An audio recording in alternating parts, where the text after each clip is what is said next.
Assalamualaikum warahmatullahi wabarakatuh.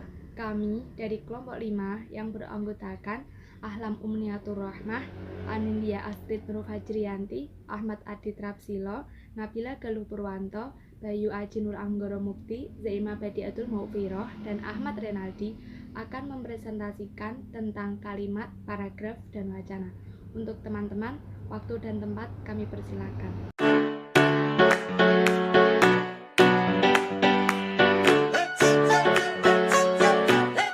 Perkenalkan, nama saya Ahlam Umniatur Rahmah dengan nomor NIM 4612420042. Di sini saya akan menjelaskan tentang kalimat.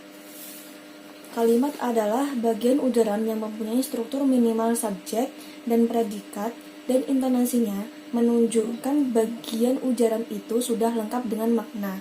Intonasi final kalimat dalam bahasa tulis adalah berupa tanda baca titik, tanda tanya, atau tanda seru. Penetapan struktur minimal subjek dan predikat dalam hal ini menunjukkan bahwa semata-mata gabungan atau rangkaian kata yang tidak mempunyai kesatuan bentuk. Menurut Balai Bahasa, kalimat adalah bagian terkecil ujaran atau teks yang mengungkapkan pikiran yang utuh secara ketatabahasaan. Selanjutnya yaitu unsur kalimat. Unsur kalimat adalah fungsi sintaksis yang lazim disebut jabatan kata atau peran kata dalam kalimat. Unsur kalimat tersebut adalah subjek, predikat, objek, pelengkap, dan keterangan. Seperti yang disebutkan bahwa sekurang-kurangnya kalimat dalam bahasa Indonesia yaitu terdiri atas dua unsur, yaitu subjek dan predikat. Unsur yang lain yaitu objek, pelengkap, keterangan.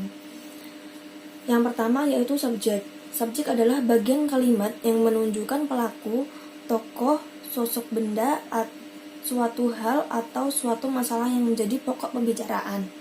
Subjek pada umumnya diisi oleh jenis kata atau frasa benda, klausa, atau frasa verba.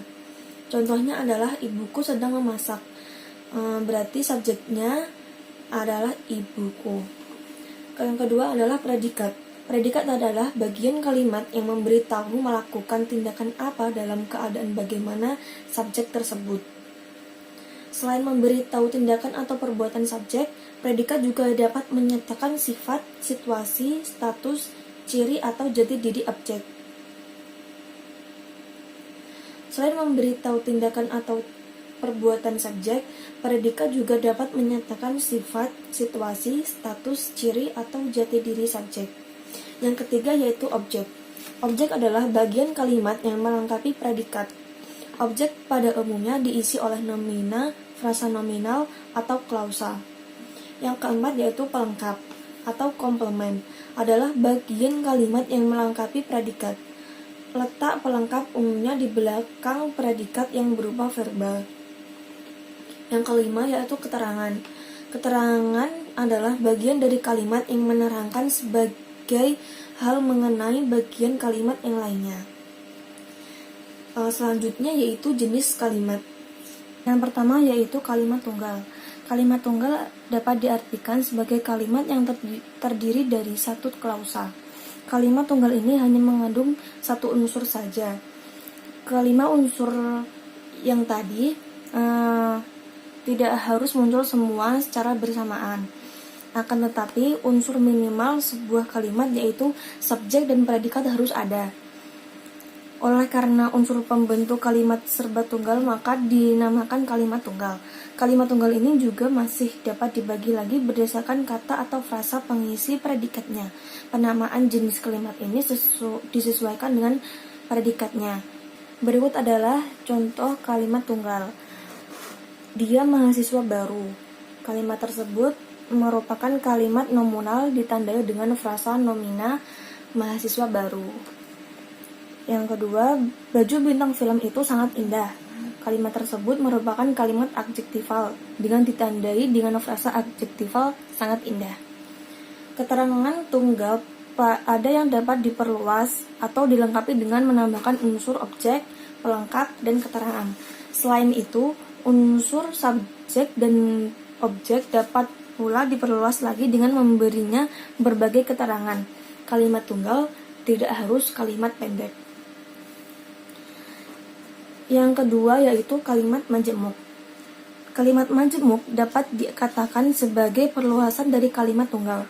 Pada dasarnya, kalimat majemuk adalah kalimat yang merupakan gabungan dari dua atau lebih kalimat tunggal. Seperti diketahui bahwa kalimat tunggal hanya terdiri dari satu klausa. Berarti kalau kalimat majemuk mengandung lebih dari satu klausa. Contohnya yaitu seorang penyunting harus memiliki pengetahuan yang luas dan harus mengetahui kode etik penyunting. Kalimat tersebut adalah kalimat majemuk setara. Penanda yang memisah kalimat majemuk setara antara lain adalah kata penghubung atau konjungsi dan. Contoh selanjutnya yaitu mahasiswa berdiskusi masalah itu di halaman kampus ketika para dosen pergi ke ruang pimpinan. Kalimat tersebut adalah kalimat majemuk bertingkat karena kalimat ini merupakan hasil perluasan kalimat pertama.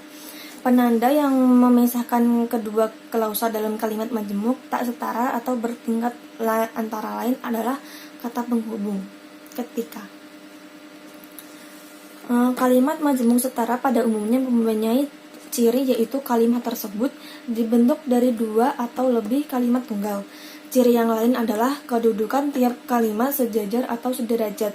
Oleh karena itu, kalimat majemuk merupakan gabungan kalimat. Lebih tepat rasanya jika kalimat-kalimat yang disebut dengan konjungtor yang menghubungkan klausa dalam kalimat majemuk setara. Jumlahnya ada beberapa dan menjalankan beberapa fungsi. Kalimat majemuk bertingkat berbeda konstruksinya dengan kalimat majemuk setara. Perbedaan tersebut terletak pada derajat klausa pembentuknya yang tidak setara dengan klausa. Perbedaan tersebut terletak pada derajat klausa pembentuknya yang tidak setara karena klausa kedua merupakan perluasan dari klausa pertama. Berkaitan dengan hal tersebut, kata penghubung atau konjungtor merupakan klausa kalimat majemuk bertingkat juga berbeda dengan konjungtor pada kalimat majemuk setara. Sekian dulu presentasi dari saya. Selanjutnya akan dilanjutkan oleh teman saya. Assalamualaikum warahmatullahi wabarakatuh. Perkenalkan, nama saya Anindya Astrid Nurfajrianti. Saya dari Prodi Teknik Sipil. Saya akan melanjutkan menjelaskan mengenai kalimat yang sebelumnya sudah dijelaskan oleh teman saya. Nah, yang pertama yang akan saya jelaskan adalah jenis-jenis kalimat menurut fungsi isi atau makna komunitifnya.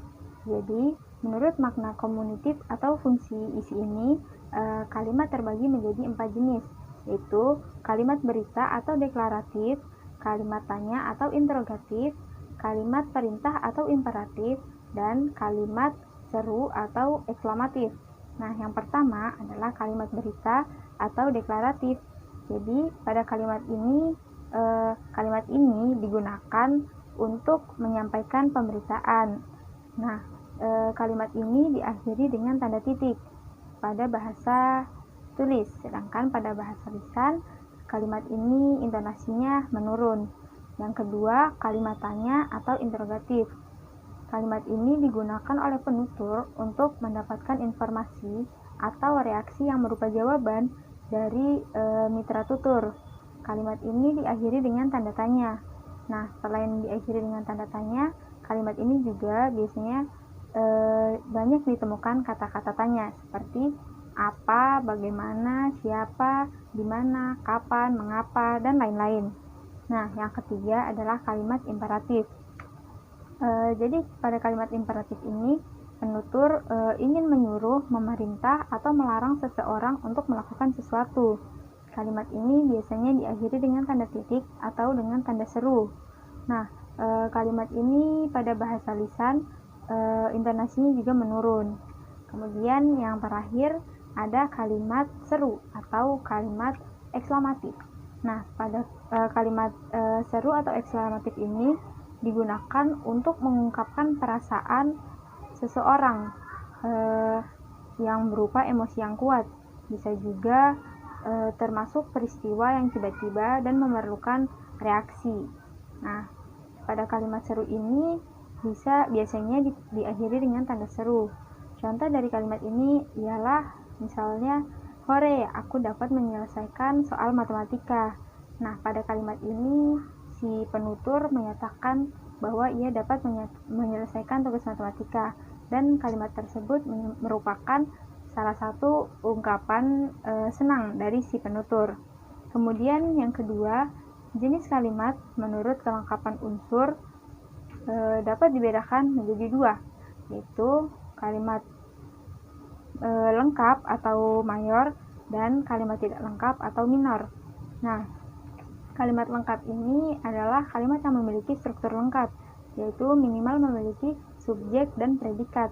Sedangkan kalimat tidak lengkap ini biasanya tidak memiliki salah satunya. Nah, kalimat ini biasanya kita temui dalam tutur sehari-hari. Kalimat ini juga tidak memiliki subjek ataupun predikat biasanya karena dalam konteksnya si penutur maupun mitra tuturnya sudah mengetahui konteks yang dibicarakan. Biasanya kalimat minor ini terdapat di grafiti, kemudian slogan, petunjuk, atau yang lainnya. Nah, selanjutnya kalimat juga dibedakan menurut susunan subjek dan predikatnya.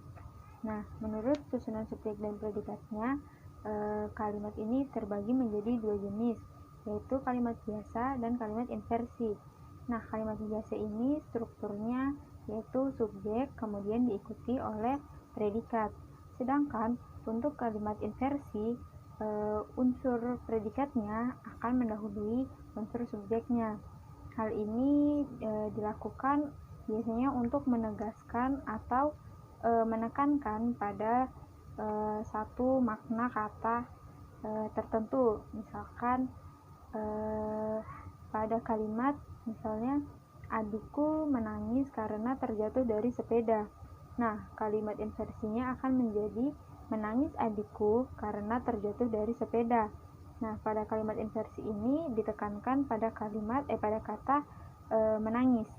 Selanjutnya adalah kalimat efektif. Dalam kalimat efektif memperlihatkan proses penyampaian oleh pembicara atau penulis dalam proses penerimaan oleh pembaca atau pendengar berlangsung dengan baik, sehingga isi atau maksud yang ingin disampaikan oleh penulis atau pembicara dapat tergambar lengkap dalam pikiran pembaca ataupun pendengar.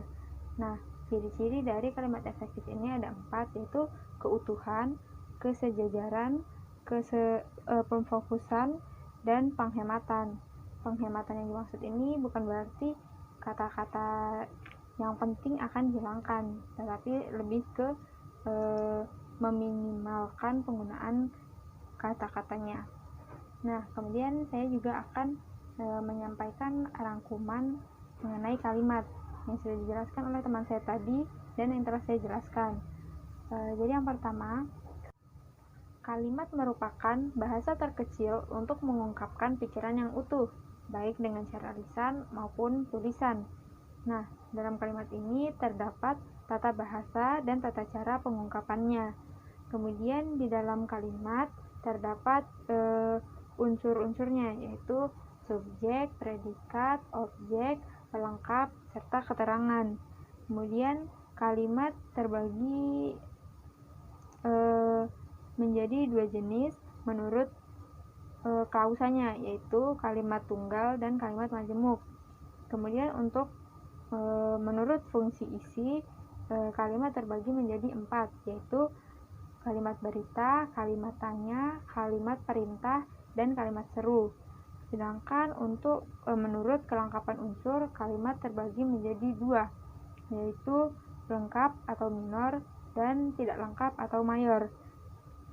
Dan untuk kalimat efektif, yaitu kalimat yang mempunyai kemampuan untuk menimbulkan kembali gagasan yang dipikirkan oleh si penulis atau pembicara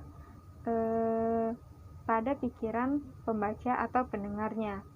Kemudian kalimat efektif memiliki ciri-ciri keutuhan, kesejajaran, pemfokusan, serta penghematan.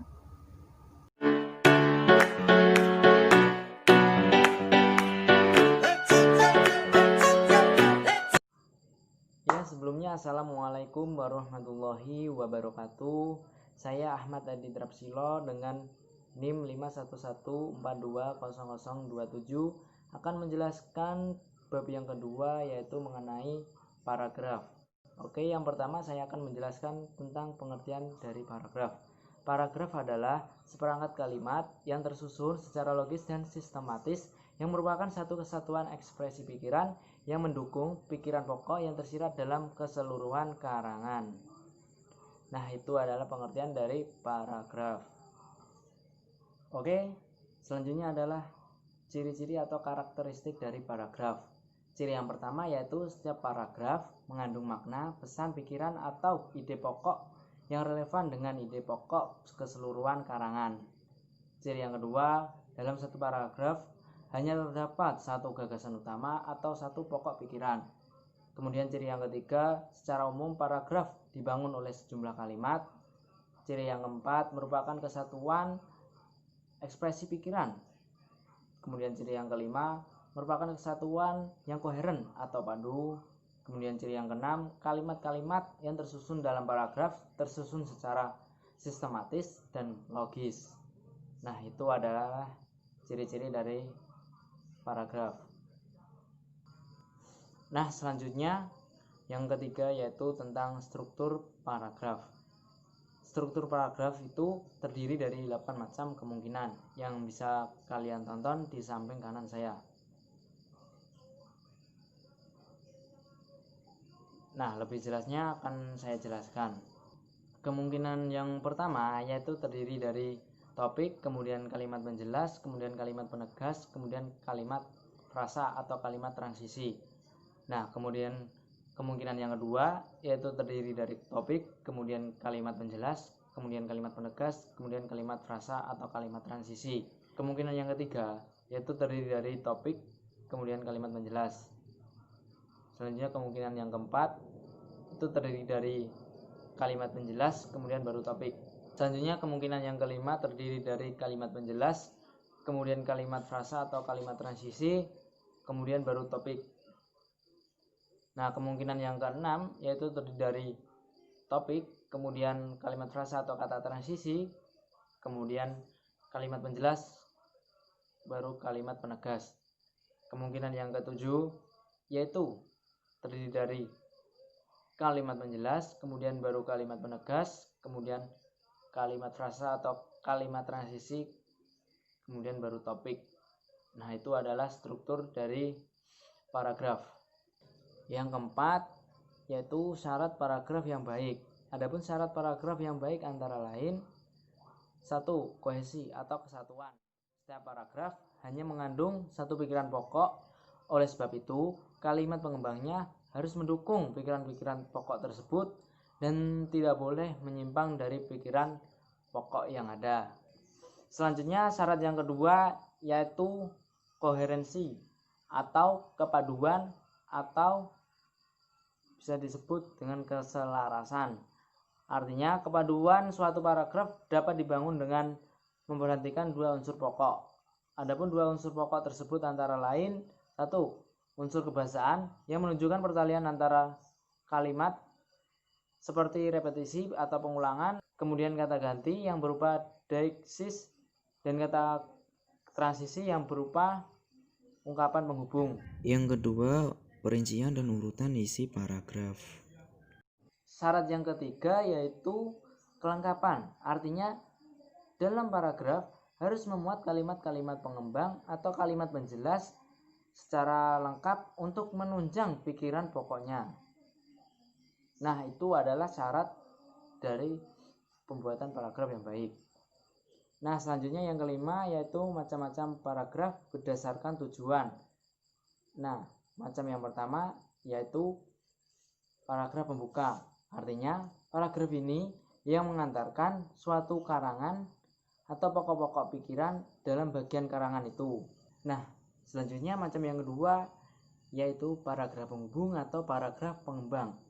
Paragraf ini terletak antara paragraf pembuka dan paragraf penutup yang berisi inti dari persoalan yang dikemukakan. Maka harus diperhatikan antara paragraf yang satu dengan paragraf yang lain. Harus teratur dan disusun secara logis. Adapun beberapa pola penyusunan kalimat pada paragraf penghubung atau paragraf pengembang. Antara lain satu, pola urutan waktu. Nah, pola urutan waktu ini dibagi menjadi dua, yaitu secara eksplisit dan secara implisit. Kemudian pola yang kedua yaitu pola urutan tingkat.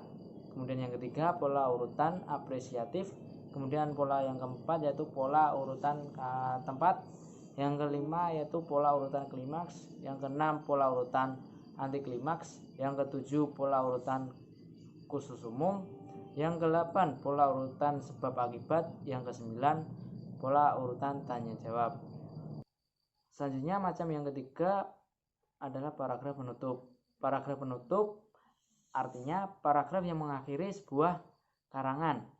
Paragraf ini berfungsi untuk menekankan pokok pikiran yang harus diingat oleh pembaca, memberi saran dan harapan serta seruan atau ajakan kepada pembaca untuk berbuat sesuai dengan yang ada dalam isi paragraf.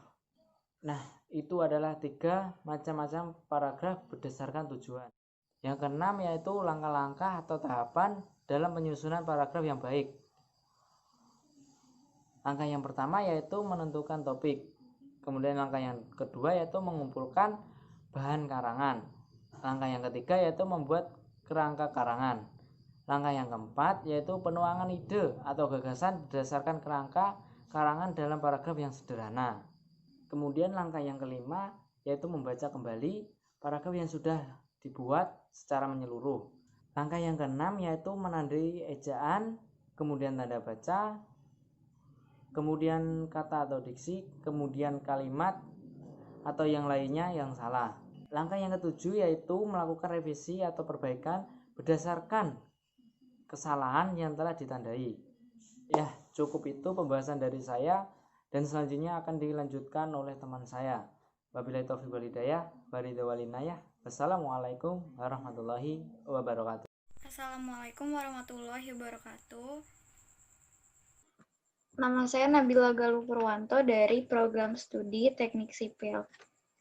Pada kesempatan ini saya akan menjelaskan tentang paragraf berdasarkan isi, unsur dari paragraf, dan paragraf berdasarkan kalimat utamanya. Paragraf adalah suatu rangkaian kalimat yang memiliki suatu gagasan utama. Yang pertama adalah paragraf berdasarkan kalimat utama. Paragraf deduktif adalah paragraf yang letak kalimat utamanya selalu di awal. Jadi berfungsi untuk menuntun atau pengantaran. Intinya di awal paragraf mengandung pernyataan yang bersifat umum, kemudian kalimat selanjutnya mengandung pernyataan khusus atau rincian, penjelasan, contoh, dan lain-lain. Berikut adalah ciri-cirinya. Letak kalimat utama ada di awal paragraf, kalimat-kalimat setelahnya merupakan kalimat penjelas, mempunyai pola paragraf umum ke khusus, kalimat utama pada paragraf ini berisi pernyataan umum suatu pembahasan. Yang kedua adalah paragraf inaratif. Paragraf ini berbeda dari paragraf deduktif maupun induktif, karena posisi gagasan utamanya berada di tengah suatu paragraf. Untuk polanya, di awal terdapat kalimat bersifat khusus, kemudian di tengah paragraf dilanjutkan dengan kalimat umum, dan yang paling akhir dari paragraf tersebut kembali ke pernyataan khusus lagi yang memuat rincian atau contoh. Paragraf induktif adalah paragraf yang berlawanan dengan paragraf deduktif. Kalimat utamanya berada di akhir paragraf. Ciri-cirinya adalah letak kalimat utamanya ada di akhir paragraf, kalimat sebelumnya merupakan kalimat penjelas, mempunyai pola paragraf dasar khusus ke umum. Pada pengembangannya, pola paragraf induktif bisa dikembangkan menjadi pola analogi, generalisasi, dan sebab akibat. Kalimat utama pada paragraf ini berisi kesimpulan suatu pembahasan. Selanjutnya adalah paragraf campuran deduktif-induktif. Paragraf deduktif dan induktif bisa kita campur apabila suatu paragraf yang mengharuskan adanya kalimat utama di awal paragraf dan di akhir paragraf. Paragraf campuran polanya adalah kalimat yang bersifat umum berada di awal paragraf dan akhir paragraf, dan kalimat yang berada di tengah memuat pernyataan bisa berupa contoh atau rincian. Selanjutnya adalah unsur paragraf. Yang pertama adalah topik atau gagasan utama. Topik atau gagasan utama yaitu unsur yang paling penting karena unsur inilah yang menjadi jiwa atau isi dari keseluruhan paragraf. Unsur ini biasanya berupa masalah atau gagasan pengarang yang ingin disampaikan. Selanjutnya ada kalimat utama. Untuk membangun paragraf, yang kedua adalah kalimat utama. Kalimat ini adalah kalimat yang mengandung suatu gagasan utama yang diletakkan secara tersirat. Kalimat utama adalah sebuah kalimat yang sifatnya umum. Hal ini supaya dapat dikembangkan kembali dengan kalimat-kalimat penjelas. Kalimat pendukung yaitu kalimat yang mengandung gagasan-gagasan penjelas. Kalimat ini mempunyai fungsi untuk menguatkan atau mendukung gagasan utama yang ada pada kalimat utama. Selanjutnya adalah transisi. Supaya menjadi sebuah paragraf yang padu, kalimat-kalimat di dalam paragraf disusun dengan menggunakan transisi atau konjungsi. Ada dua macam konjungsi, yaitu konjungsi antar kalimat dan konjungsi intrakalimat. Materi selanjutnya adalah paragraf berdasarkan isi. Paragraf berdasarkan isi yang pertama adalah paragraf persuasi. Paragraf persuasi merupakan paragraf yang berisi bujukan untuk para pembaca agar menerima gagasan ataupun ide yang disampaikan oleh penulis. Ciri-cirinya adalah adanya penggunaan bahasa yang menarik, adanya kata-kata ajakan seperti ayo, mari, dan sebagainya, adanya partikel lah yang terdapat pada kata-kata tertentu. Paragraf persuasi juga mempunyai sejumlah jenis, yaitu yang pertama adalah persuasi propaganda. Paragraf ini digunakan di media-media massa seperti koran, artikel internet, dan sebagainya. Paragraf persuasi ini berisi informasi yang meyakinkan serta himbauan yang kuat, sehingga pembaca pun seraya dan mau mengikuti himbauan atau bujukan tersebut. Selanjutnya adalah persuasi pendidikan. Paragraf ini berisi pesan, ajakan, imbauan, dan sebagainya yang bersifat edukatif dan disampaikan oleh pihak-pihak yang berkecimpung di dunia pendidikan. Persuasi selanjutnya adalah persuasi advertensi, atau yang biasa disebut persuasi iklan. Paragraf ini dipakai oleh pihak komersil untuk memasarkan, mempromosikan, bahkan membujuk pembaca untuk membeli barang atau jasa yang ditawarkan oleh pihak komersil tersebut. Paragraf persuasi selanjutnya adalah persuasi politik. Paragraf ini digunakan untuk tujuan-tujuan politis seperti kampanye, ajakan untuk bergabung ke dalam partai, serta ajakan-ajakan lain yang sifatnya politik. Paragraf berdasarkan isi selanjutnya adalah paragraf argumentasi. Paragraf ini berisi pendapat penulis yang disertai dengan bukti dan alasannya. Paragraf argumentatif sendiri ditunjukkan untuk mengemukakan gagasan berdasarkan fakta dan alasan kuat sehingga pembaca pun yakin dan setuju atas gagasan tersebut. Selanjutnya adalah paragraf eksposisi. Paragraf ini berisi petunjuk atau kiat-kiat dalam melakukan meraih sesuatu. Paragraf ini berisi tentang uraian sebuah gagasan yang memiliki tujuan untuk menjelaskan sesuatu. Uraian tersebut harus didukung dengan sejumlah fakta agar pembaca mengetahuinya dan bisa mempercayainya. Ciri-cirinya adalah isi paragrafnya berisi fakta-fakta, kenyataan, atau hal-hal yang bisa dibuktikan kebenarannya, berisi uraian tentang suatu peristiwa, tidak bersifat membujuk atau memaksa pembacanya. Selanjutnya adalah paragraf narasi. Paragraf ini adalah paragraf yang berisi kisah tentang suatu peristiwa atau kejadian yang didasari oleh data dan fakta yang ada. Ciri-cirinya adalah adanya tokoh dan pelaku, adanya latar tempat, waktu, atau suasana, adanya alur atau jalan cerita, dan paragraf ditulis secara kronologis atau berdasarkan urutan waktu. Selanjutnya adalah paragraf deskripsi. Merupakan paragraf yang berisi penggambaran sebuah objek secara detail sehingga pembaca seolah bisa membayangkan atau melihat objek tersebut. Paragraf ini mempunyai ciri-ciri, yaitu berisi penggambaran objek atau benda, banyak menggunakan jenis-jenis kata sifat di dalamnya. Sekian presentasi dari saya. Terima kasih atas waktunya. Wassalamualaikum warahmatullahi wabarakatuh.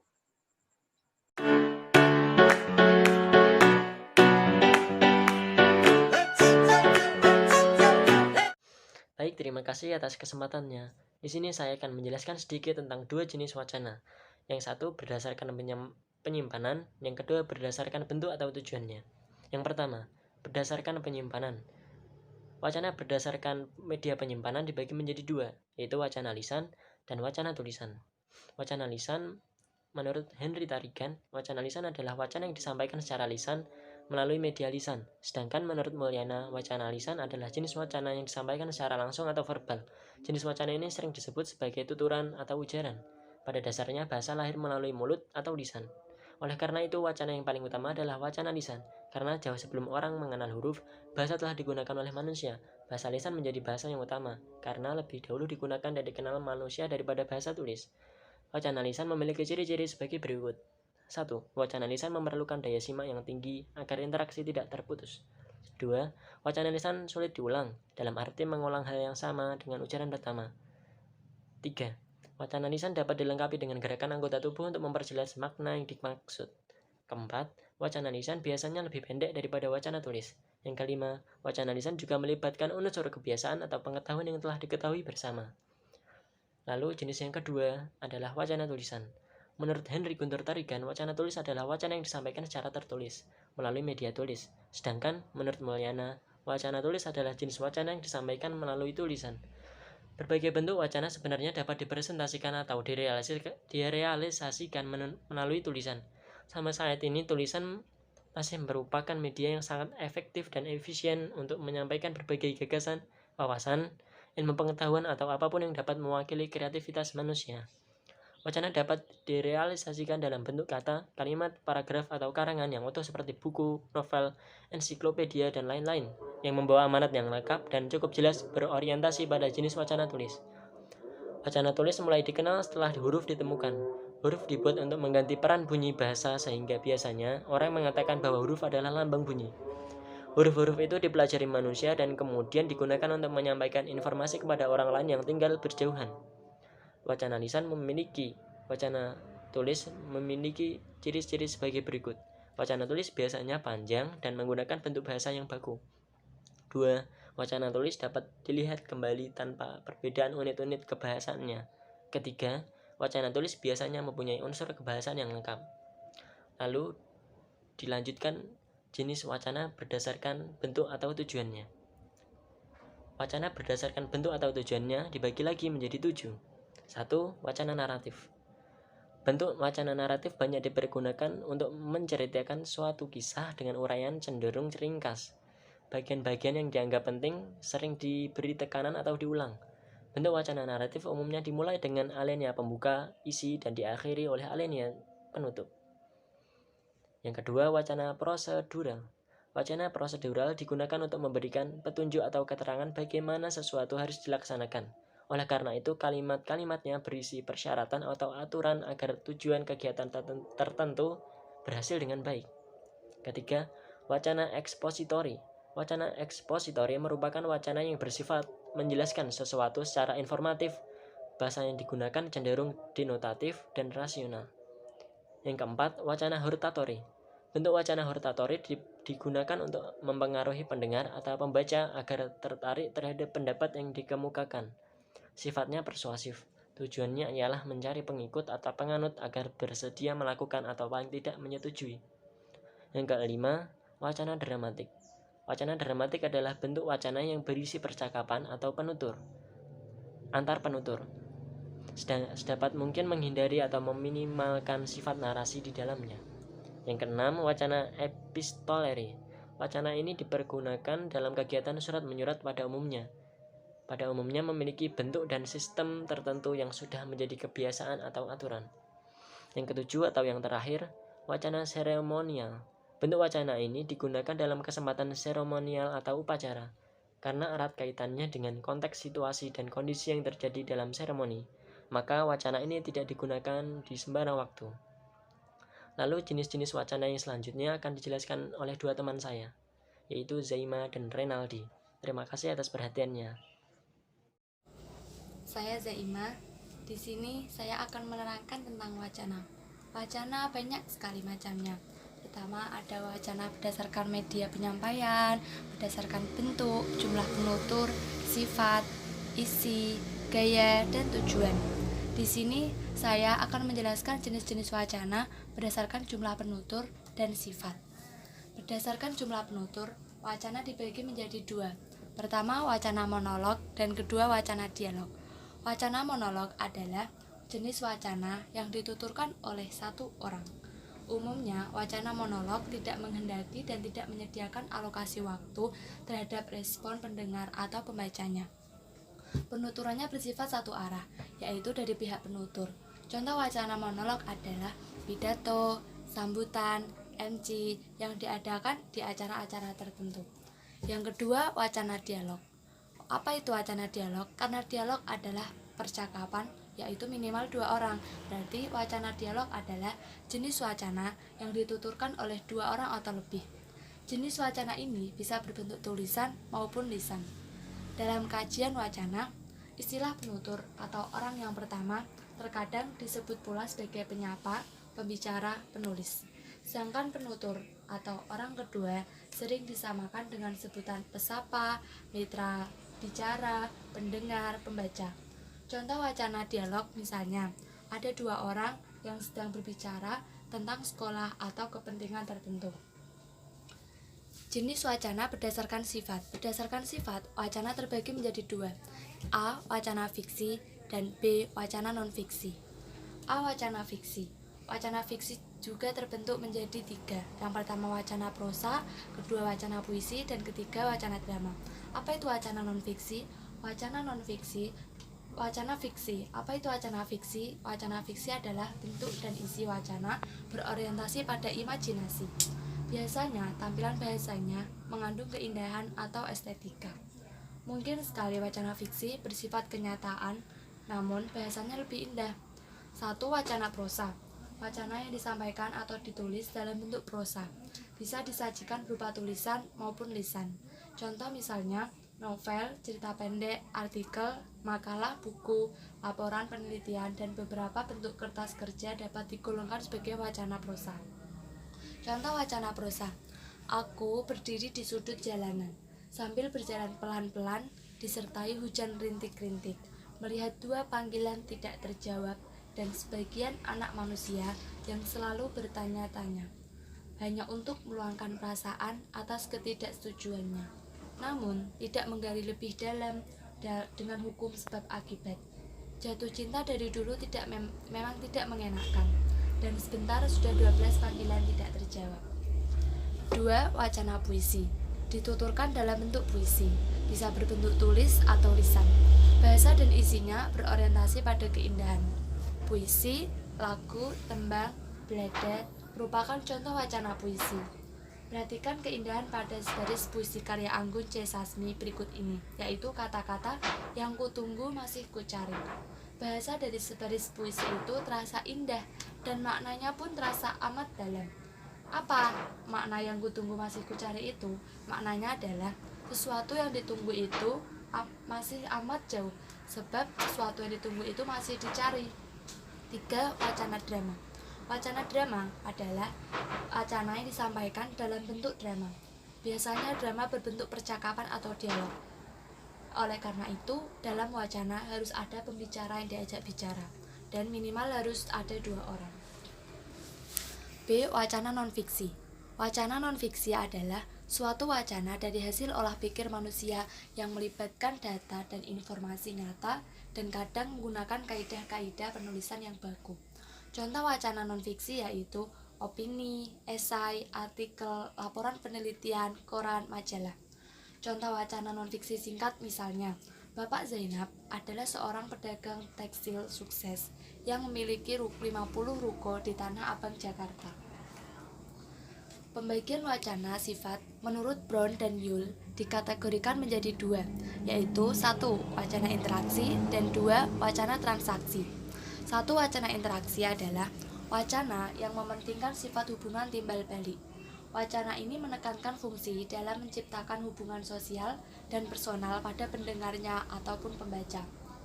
Jenis wacana ini dapat dilihat dari bentuk perdebatan, diskusi, surat menyurat, tanya jawab antar penelepon, dan sebagainya. 2. Wacana transaksi. Wacana transaksi adalah wacana yang menekankan pengekspresian isi atau informasi yang ditujukan kepada pembaca atau pendengar. Contoh dari wacana transaksi adalah iklan. Mengapa?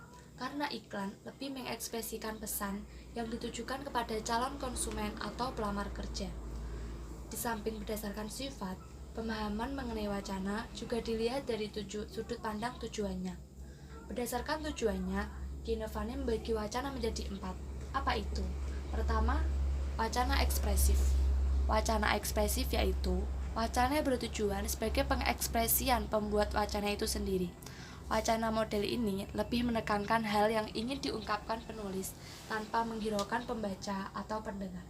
Contoh wacana ekspresif seperti catatan harian, deklarasi, dan sebagainya. 2. Wacana referensial. Wacana yang bertujuan memberikan penggambaran fakta, realita, dan data kepada pembaca atau pendengar. Dengan wacana ini, pendengar atau pembaca memiliki referensi atas fakta yang disampaikan dalam wacana. Wacana referensial sendiri dibagi menjadi 2, yaitu wacana referensial ekspositorik dan wacana referensial ilmiah. 3. Wacana susastra. Wacana susastra adalah wacana yang bertujuan mengolah data objektif berdasarkan realitas dengan sisi imajinatif penulis. Oleh karena itu, dalam wacana susastra, yang menjadi dominan bukan realitas itu sendiri, tetapi paduan imajinasi pengarang hingga membentuk suatu rangkaian yang kompak. Wacana susastra dapat berupa novel atau cerpen yang diangkat dari kisah nyata. 4. Wacana persuasif. Wacana persuasif adalah wacana yang bertujuan untuk mempengaruhi pembaca atau pendengar. Sesuai dengan tujuannya, maka wacana ini sangat mementingkan aspek pembaca atau pendengar. Wacana persuasif dapat dicontohkan dalam wacana iklan, pidato, khutbah, dan sebagainya. Terima kasih. Saya akan menjelaskan wacana berdasarkan isi dan berdasarkan gaya dan tujuan. Yang pertama, wacana berdasarkan isi. Wacana berdasarkan isi dibagi menjadi 7 bagian. Yang pertama, wacana politik. Kedua, wacana sosial. Ketiga, wacana ekonomi. 4, wacana budaya. 5, wacana militer. 6, wacana hukum dan kriminalitas. Dan yang terakhir, wacana olahraga dan kesehatan. 1, wacana politik. Bagaimanapun juga, bidang politik melahirkan istilah dan julukan politik yang maknanya yang lebih dipahami oleh orang-orang di lingkungan itu sendiri. Contohnya, pemilu 2009 diikuti oleh lebih dari 30 partai besar dan kecil. Mungkin di antaranya ada yang merupakan partai sempalan, yang munculnya antara lain karena adanya konflik kepentingan di dalam tubuh partai. Yang kedua, wacana sosial. Wacana sosial berkaitan dengan kehidupan sosial dan kehidupan sehari-hari masyarakat. Memang sulit untuk mengatakan apa persoalan yang merupakan persoalan sehari-hari. 3, wacana ekonomi. Wacana ekonomi berkaitan dengan persoalan ekonomi.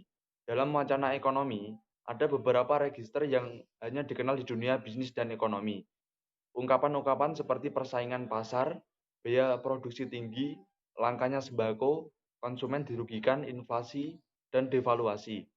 Contoh wacana ekonomi, upaya pemerintah untuk melakukan kembali surat utang negara lebih dari Rp 1 triliun pada setiap jatuh tempo SUN bertujuan untuk mengurangi beban pembayaran pokok uang pada tahun-tahun yang memiliki jatuh tempo besar. 4. Wacana budaya. Wacana budaya berkaitan dengan kreativitas kebudayaan. Contoh wacana budaya cenderung merupakan salah satu jenis seni, tutur atau tradisi lisan yang berkembang di wilayah Jawa. Lazimnya cenderung dimainkan seorang dalang, didukung peranti tubuh seperti gendang, rebana, ketipung, atau jidor. 5. Wacana militer. Hingga saat ini, wacana militer hanya dipakai dan berkembang di bidang militer. 6. Wacana hukum dan kriminalitas. Persoalan hukum dan kriminalitas sekalipun bisa dipisahkan, namun keduanya bagaikan dua sisi dari mata uang, berbeda tetapi menjadi satu kesatuan. Dan yang terakhir, wacana olahraga dan kesehatan. Wacana olahraga dan kesehatan berkaitan dengan masalah olahraga dan kesehatan. Masalah yang berkaitan dengan kesehatan misalnya, muncul kalimat sempat jogging 10 menit, didiagnosis jantung ringan. Istilah jogging adalah aktivitas olahraga ringan yang berkaitan dengan kesehatan. Yang terakhir, wacana berdasarkan gaya dan tujuan. Wacana berdasarkan gaya dan tujuan dibagi menjadi 5. Yang pertama, wacana eksposisi. Kedua, wacana deskripsi. Ketiga, wacana argumentasi. 4, wacana narasi. Dan yang terakhir, wacana persuasi. Yang pertama, wacana eksposisi. Wacana eksposisi adalah paparan yang memberikan, mengupas atau menguraikan sesuatu demi sesuatu penyuluhan. Yang kedua, wacana deskripsi. Pengertian tugas deskripsi adalah uraian atau lukisan. Dalam konteks pembicaraan ini, wacana deskripsi dapat diartikan sebagai wacana yang mengaitkan kesan atau impresi seorang melalui uraian atau lukisan tertentu. Yang ketiga, wacana argumentasi. Wacana argumentasi adalah wacana yang terdiri dari paparan alasan dan pengintesian pendapat untuk membangun suatu kesimpulan. 4. Wacana narasi. Wacana narasi berasal dari Inggris narration yang berarti cerita. Karenanya, karangan bersifat menceritakan suatu peristiwa atau serangkaian peristiwa yang disusun sedemikian rupa sehingga menimbulkan pengertian-pengertian yang merefleksikan interpretasi penulisannya. Dan yang terakhir, wacana persuasi. Jadi, wacana persuasi adalah wacana yang berisi paparan berdaya bujuk, budaya ajuk, ataupun berdaya himbauan yang dapat membangkitkan ketergiuran pembacanya. Demikian presentasi dari kami. Mohon maaf jika ada kesalahan tutur kata yang tidak disengaja maupun disengaja. Cukup sekian dan semoga bermanfaat. Wassalamualaikum warahmatullahi wabarakatuh.